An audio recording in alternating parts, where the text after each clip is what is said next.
The Durian Hit, bringing big ideas, critical opinions in Southeast Asia.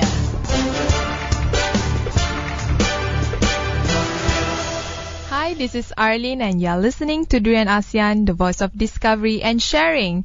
So in our Durian Hit, the third segment of today, we will be discussing about the flood that is affecting the people in Kelantan, but not any other people. Is the Orang Asli communities that we are concerned with. With us is Siti Kasim, member of Bar Council Committee for Orang Asli Rights. Recently, she went to a remote area in Kelantan to visit the Orang Asli, which they were struggling to adjust their life after the floods that was one of the worst hit in Malaysia. So, Siti Kasim, how are you? Hi. Just returning back from there? No. Well, I came back a couple of days ago. I've been here like about 4 or 5 days now, but busy arranging for our next trip, which is due this Friday. So it must be really, really hard for you to go there all the way. And I heard that the road going towards the Orang Asli village was somehow being cut off by the floods. Yes, actually the roads were quite inaccessible, I believe, right after the flood. A lot of landslides and the roads being flooded as well. But when I actually went there last week, the roads were clear, and it was good because the road that we usually take from Bentong to Gua Musang is quite clear and quite smooth.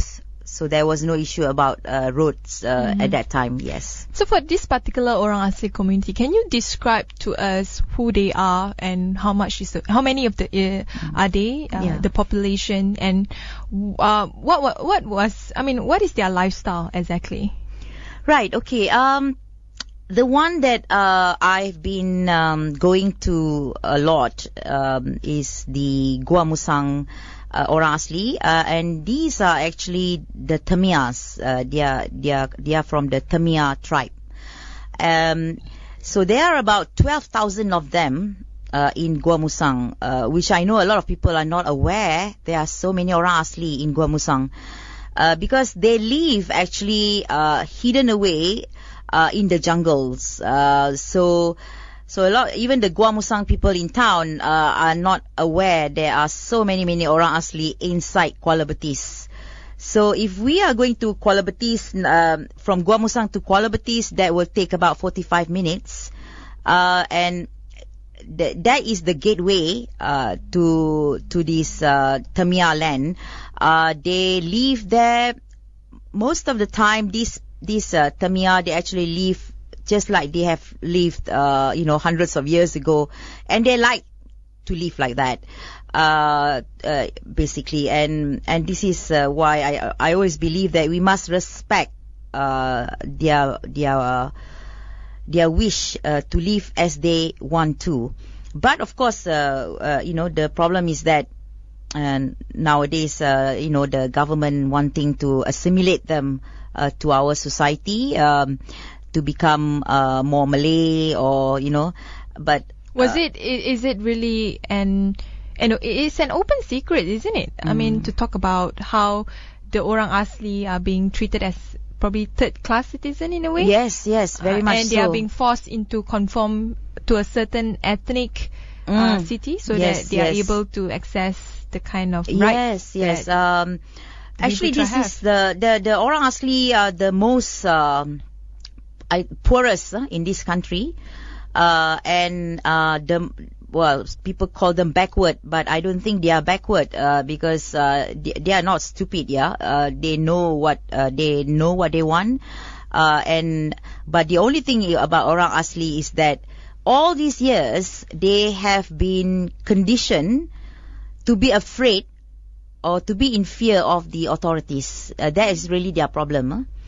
They have been brainwashed, by authorities, especially, I'm not afraid to say Jakwa, which is the Jabatan Kemajuan Orang Asli, who are supposed... The Department of the Orang Asli Yes, Affairs. they are now called Jabatan Kemajuan.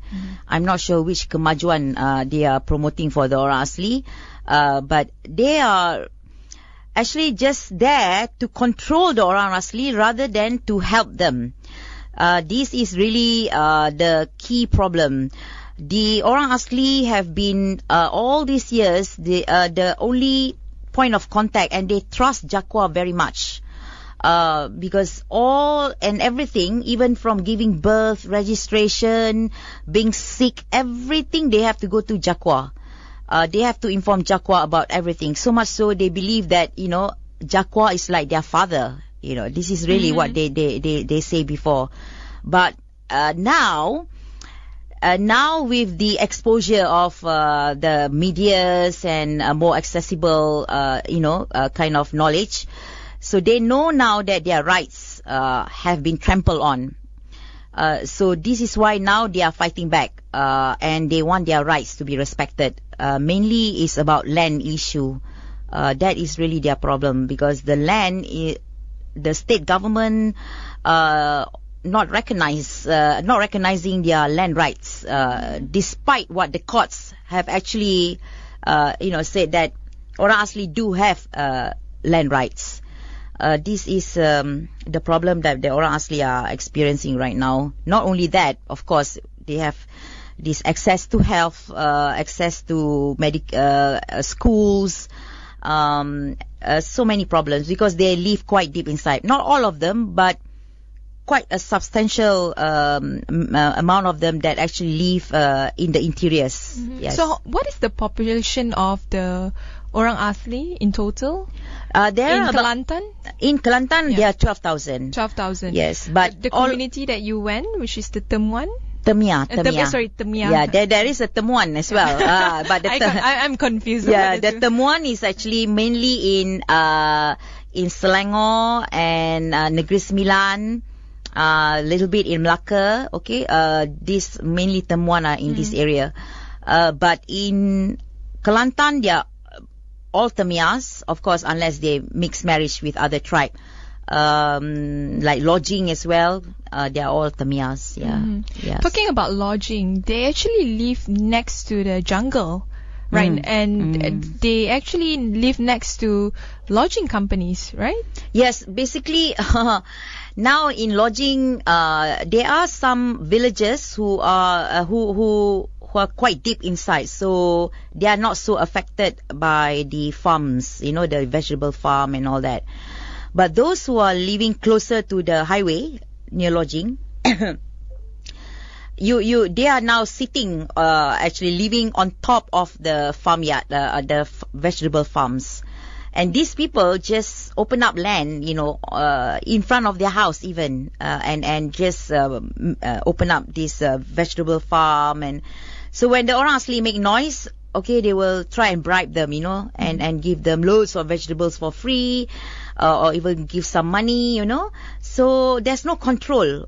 If you pass lodging towards Gua Musang, following the highway, the Simpang Pulai way, my goodness, you will not see any hills with trees anymore. It's full of these white covered, place, the farms. It's horrible. It's just simply horrible. The rape of the forest is very scary, actually. But this is not something new, isn't it? Like, this has been happening for decades when it comes to the excess lodging. But why now it is being the central issue that people are talking about? Well, basically now is before, yes, they started slowly, and then now it's becoming more aggressive and more intensive. So much so that you can hardly find a tree in any of the mountains or in any of the hills. You can only see this looks like alien kind of pots, on Really? top of the hills. Yeah, really, it looks very like alien-like. And at night it will be full of lights all over the hills and the mountains, because to make the vegetable or the way they are looking after the vegetable or flowers, whatever they are planting. So this is they are encroaching more and more and taking more and more of the Orang Asli land. And the Orang Asli now have been pushed and pushed and pushed, so much so they have nowhere to go. And nowhere for them to find food anymore. It's difficult for them to hunt, difficult for them to find food in the rivers because the rivers are so polluted. And therefore no more fish like it used to be, no more traditional plants, that they used to for their herbs, and for their treatment. Everything now is nearly destroyed, I would say. I see. We talking about this things that are being destroyed. Of course, the flood has destroyed a lot, but we will take a short break. When we return, we will talk more about how the floods has affected the Temia people that you visited. The Durian Hit, bringing big ideas, critical opinions in Southeast Asia.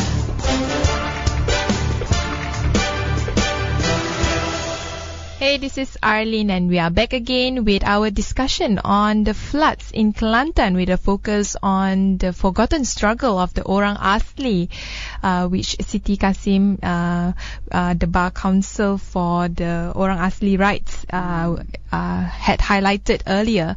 But talking about the flood, so there were no casualties because the Orang Asli, naturally, they would be good at swimming and they would be good at knowing when to flee the area. What happened exactly during the flood and after the flood? Yes, okay, I can't say that none of them actually, there's no casualties or anything because there are still villages that we have not managed to contact yet. Due to the fact that they have been cut off, their bridges have gone down, and their bridges are not like what we might actually imagine. It's not the London Bridge. no, their bridge. Penang Bridge. Yeah, because it's logging road and most of the bridge actually made of logs. So as you can understand, during this particular flood, everything being swept away. So we were still unable to have access to many of the posts inside. There are many posts. Post means like area, like Post How, Post Gob, Post Tohoi. There's so many posts inside. So within the post, there are many villages. Okay, the only news that we've had recently is when a flight was flew in by the Center for Orang Asli concern. We read that Dr. Colin Nicholas said that one baby actually died due to fever after the flood. So probably because there's no means of taking the baby out. Maybe that's why, unfortunately, the baby passed away. But other than that, yes, the Orang Asli, they are just nature's people, I mean, right from small, they know how to swim. They are swimming in the rivers, and it's nothing unusual to them. So water is not something that they are afraid of. Unlike many Malays, I think we are unable to swim, right? Because we are not exposed to, swim when we are small, unless you actually live in the kampong and close to the river. Okay, with regards to the flooding, what I saw last week in Kuala Betis, Kampung Pare, and Kampung Langsat, all the way through all the kampong there, including Kampung Depak, which was inaccessible, but I went through via boat. Most of the houses by the riverside, they are all swept away, and it's very, very, very sad actually to see. And they have completely lost everything. And the houses which are still standing, they are full of mud.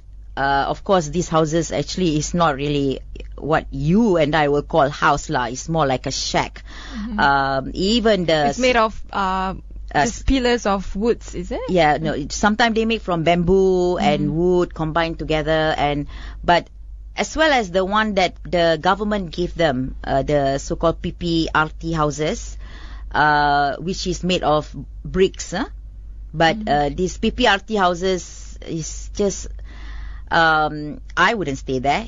I mean, within a year everything will collapse. I see. Yeah. Why is that so? The quality is very bad. Okay, they just did it just because they promised, then they will do. But not everybody will get that houses, the brick houses. And it's very hot inside. No electricity. So how are you going to, get cool air? Usually inside Gua Musang, I've been to Post Gob, which is one of the furthest settlement. Used to be very, very cold, they say. But now no more, because actually, if you go inside Gua Musang, the jungle, you don't see any more jungles. Really? No jungle at all? Terrible. You will see only ladang rakyat, they call. All this ladang, the state government is calling it ladang rakyat, but I doubt the rakyat is gaining benefit from it. What is exactly ladang rakyat? Okay, what they do is that they clean out the forests, okay, and whoever makes the money out of the logs, that's another thing. And then after that, they will plant palm oil tree, palm tree.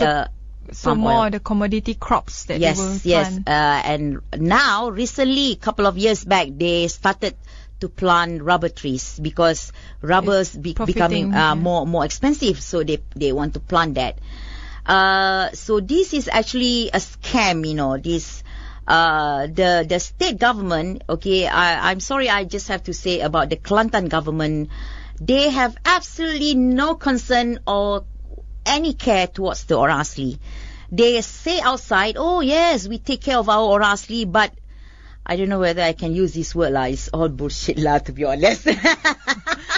No, okay, the orang asli have requested to see them many, many times, wrote to them many, many times. Even towards Nik Aziz when he was the Menteri Besar? To the Menteri Besar, of course. They have protests in front of the SUK in Kota Baru, protested. They collected money. They are not wealthy people, or they are not even like people with means, because they work in the kampong, right? But they collected among themselves, and they so that they have enough money to hire a bus to bring these villagers to Kota Baru to protest in front of the SUK. Did any of these people came out? No. They sent who? Some very lowly, officer to accept the memorandum that they no, Nik Aziz is too high and mighty to come down and see. Or even, whoever who is has power to say something. No, they totally reject, or no, they didn't even respond. They didn't bother to respond to all the letters the orang asli. You know what they say, that the orang asli in Kelantan are influenced by all these people from the outside. Trying to instigate them to protest against the state government. See, this is an insult to the Tamias. They think the Tamias are stupid. That they think the Tamias are people that easily, led, and they think that they don't have a brain of their own. So even when they gather the money to go there, they even say who sponsor them, who sponsor you, who actually sponsored you. And during one-time blockade in early 2011, the Tamia did a blockade because they cannot stand it anymore. The state government don't respond. Nobody is hearing their cries. So they did a blockade. They block all the lorries from going out or going in. Nobody can take any logs out. So there a couple of days, the police came. Then the district officer get involved. And finally, they don't even offer any resolution. So they continue with their blockade. But then the police came and put them all in the lorry. Okay, about 13 were arrested, including me lah, because they say that I'm the instigator. I was there as a lawyer. They invited me to be as an observer to advise them on their rights. So that was my role. And because I was the only lawyer there, so they say that I'm the instigator to instigate this orang asli to protest against the government. And so they arrested 13 orang asli and myself. So they even asked me who is behind this blockade, who gave them money, who teach them, who this, who, it's like it has to be somebody else, They can't even think that the orang asli can plan this themselves, and they did. That is the honest truth. But the reality is, there's no dialogue at all between the government and its people. Yes, nothing. I think that's the reality. I mean, whoever they instigated is beyond the reasons. The reasons is what kind of concerns of the orang asli that the government has actually taken into consideration. Yes, nothing. Yeah. But they have met the SUK last year, I think. Last year only. After so many years, so many letters written, finally, I think after a lot of noise, complaints made against the state government, then only they say, we have to do something. Maybe the election is around the corner. No, that was after the election. Oh, that's after. But they say they promised during the meeting there will be what they call it, a moratorium. They will stop all work inside, but nothing. Work intensively still going on. But talking about why the logging business is really important for the past government, we'll take a short break first. The Durian Hit, bringing big ideas, critical opinions in Southeast Asia.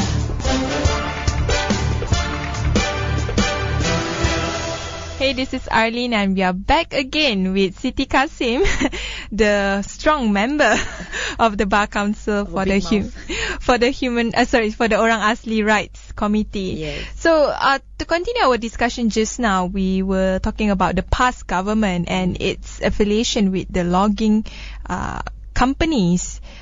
Seems like the business of mining timber or cutting trees is a huge deal. Why is that so in Kelantan? Well, you see, to me it's pure greed, Of course, some apologists will say, because the federal government did not give them enough money, funds. But they do not have that much. I mean, they are financially constrained. So they do need to have some money from certain industry, and the logging companies the logging industry is a viable source of income. Why don't they create, some kind of work, like factories, invite investors into Kelantan, to invest and open up factories over there. There's so many things they can do beside going and cut all the trees in the jungles, because this is involving environmental impact as well. As it is, the weather is getting warmer, climate change. Climate change, and now the flood. Despite clear evidence, put forward by people saying that due to the barren hills and the mountains, no more trees to absorb the rain, therefore that's why the water just slide down and bring along with them the mud together. And you can see the force of the water. When I was on the boat on Sungai Nenggiri on the way to Kampung Depak, you will see the devastation along the banks of this Sungai Nenggiri. The river is actually bigger now because the banks have been swiped away with the water. And you can see the trees, even trees were uprooted. Huge trees. And the bamboo trees, like a clump of them just came off the earth, just come out with the roots, everything. You can see the force of the water. You can just imagine. I even saw a dead dog, up on the tree, where the water level was really higher.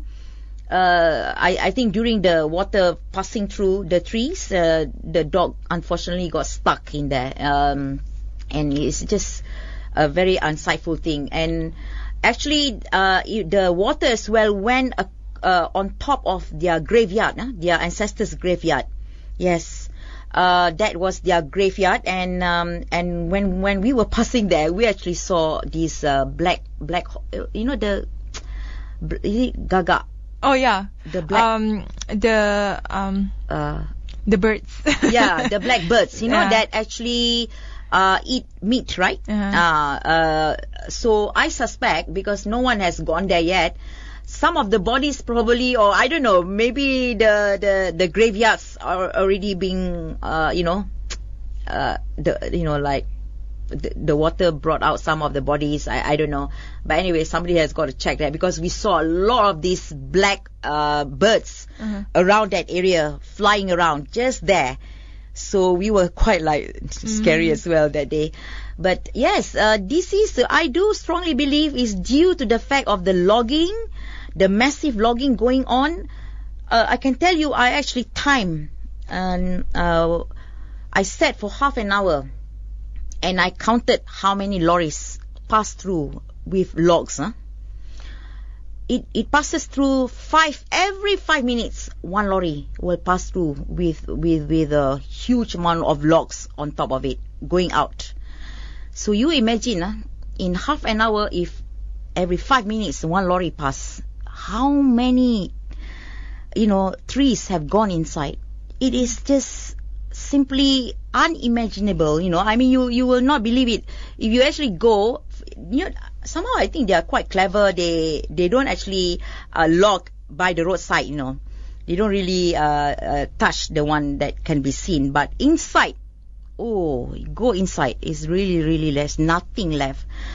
So I do believe the state government can do more. They should stop all activities in Gua Musang, especially the logging and the mining. Otherwise, I think the next flood, the whole of Kelantan will be wiped out. Yeah. We'll take another break. When we return, more about what past governments dirty laundry. Yes, yeah. The Durian Hit, bringing big ideas, critical opinions in Southeast Asia.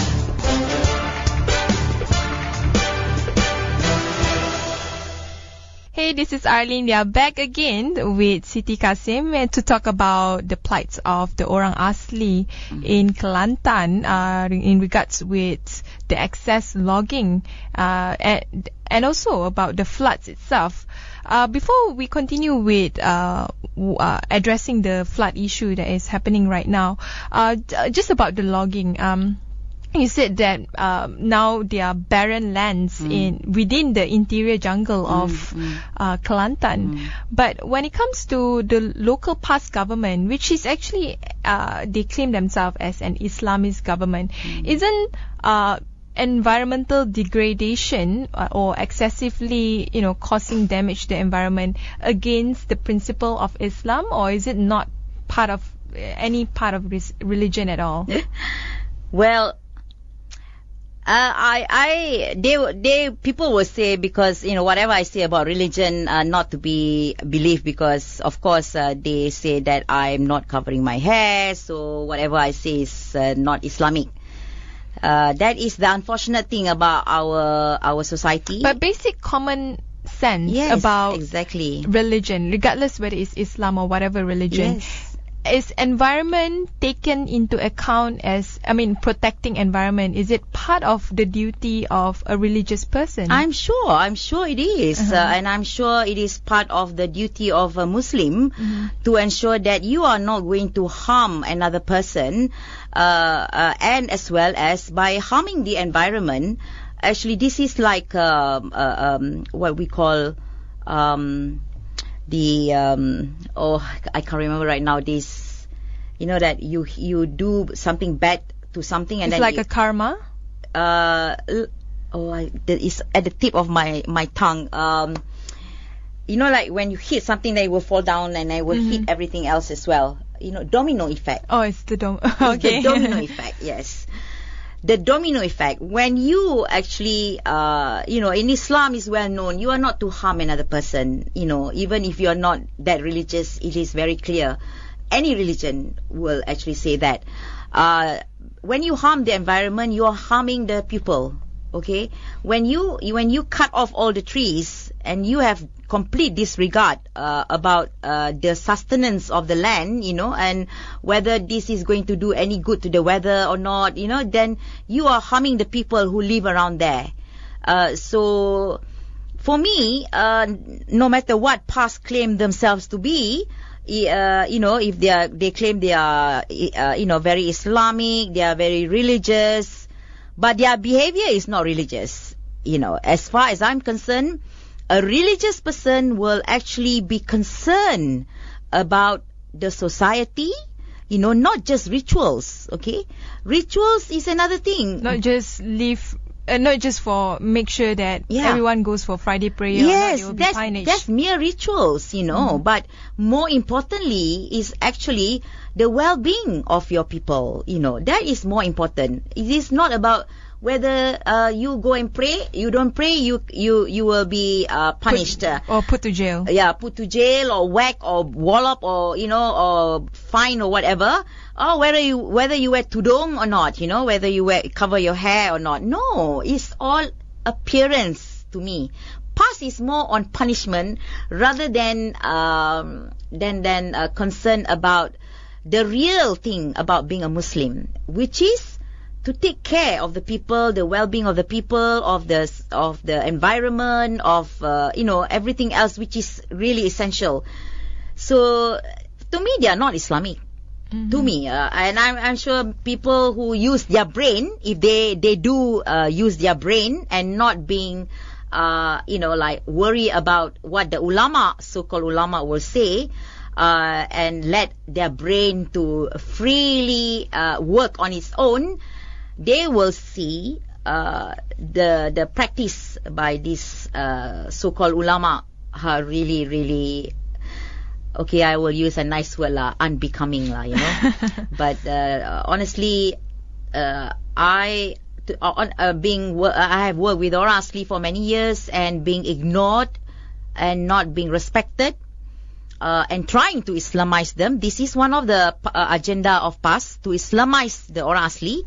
In fact, I don't have to prove. You can see what recently there's the news about PAS in Terengganu wants to go into their orang Asli settlement in Terengganu to dakwah they say.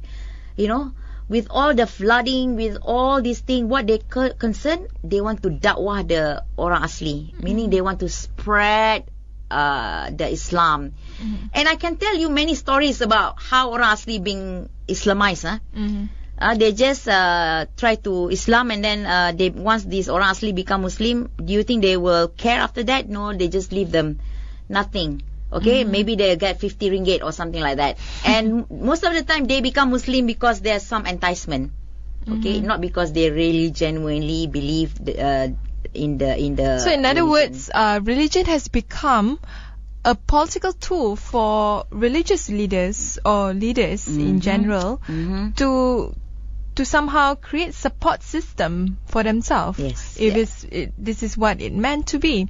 But in reality, I mean, religion aside, regardless whether it's past government or the federal government, in reality, there's very little action being done in terms of addressing socio-economic or policy issue that directly impacts the orang Asli. I mean, take for example the flood.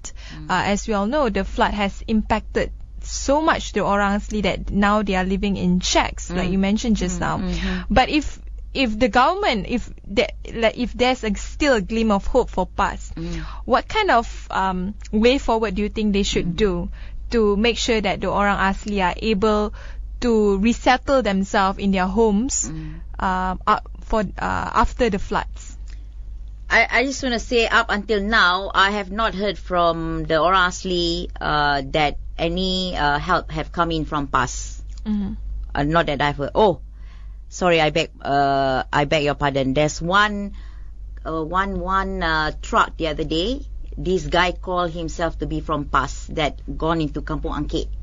But that's it lah. I've not officially, but these two cars, Hilux, he said he's from PAS.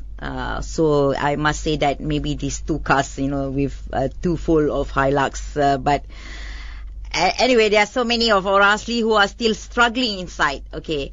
Now, you see, the problem is that the orang Asli, a lot of these people who don't know them will say that the orang Asli are lazy. They discourage their children from going to school. They purposely don't allow their kids to school. Okay, this is really the usual things they say about the orang Asli.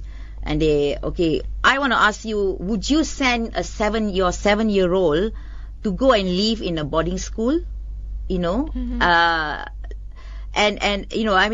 6-7-year-old, they can't even look after themselves, let alone living in a boarding school, where we know that a lot of teachers do not actually concern very much with the welfare of the orang Asli kids.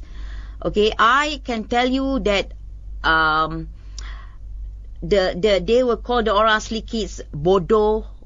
These are teachers, bodoh, stupid and smelly, and they use degrading words to look down on the orang Asli. Yes, they will use degrading words. But if there's one thing that the government can do to address the life, the especially the socio-economic aspect of the orang Asli, because they are living next to the logging companies, and they can't do anything to save the lands, their ancestry lands. What they can do at least. For the government? For the past government. Yes, stop logging. Stop all these activities in the jungle. So, in essence, once the government stop using, stop making money out of logging, but instead focusing on other means to create more money, it would actually improve the lives of everyone, including addressing the issue of floods. Would that be the case? Yes, of course, yes. I believe that if there will be more trees, there won't be this type of flooding anymore. Of course, there are floods every year, but this flood is unusual because... How unusual is it? I remember off air you described how it risen up very fast. From the shore of the river to the house, which is quite far away from... Very far. I was told within 1 hour, the water suddenly rise up to their legs already, which is like from the river. They saw the river water level has gone up a certain level, then they say we must leave. But by the time they want to leave, within an hour they were packing their stuff. The water already come in and then up to their legs. At their ankle. So you can imagine how fast the water has risen. And that's why they couldn't bring a lot of stuff to go up further higher, on the hill. So what the government, the state government can do to help the orang Asli in Kelantan, listen to them. Okay, please listen to them, talk to them, and don't ignore them, and don't treat them like dungus, don't like idiots, because even Hadi Awang actually said, sampai bila orang Asli nak merayau, dia cakap tu, actually he said that. And when he said that, I knew that he's so ignorant, What does he mean by merayau? Just because they say that kami mahu menuntut tanah rayau kami. It's not tanah rayau. It's actually more of like their tanah wilayah adat. Their ancestry land. Yes, tanah wilayah adat. So when adat means is including the area where they go for hunting, they go for their rituals and stuff like that. It's part of their lifestyle. Correct, yes. The land... It's an extension, isn't it? Correct, yeah. They are not like us, you see. Their attachment to the lands are very, very, very close. Their prayers is also towards the gods of the land. It's not... so, it's a different connection with the land, okay? So... And when this Hadi Awang said that sampai bila nak merayau, obviously he doesn't know about the life of orang Asli, and that really for me, it's an insult lah. It's I think maybe the next project can be the education for correct politicians. Yes, yes. They need to know more about the culture of the Orang Asli. Mm-hmm.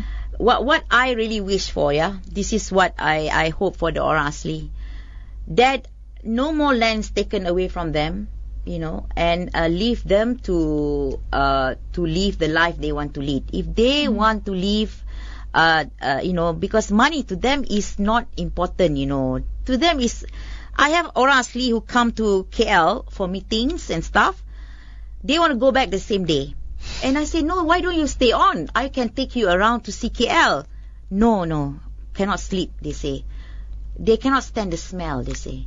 There is a smell for them in Kuala Lumpur. And they say, it's too noisy. Okay, this is what they say. This is, I'm talking about the people who are used to live in the jungle.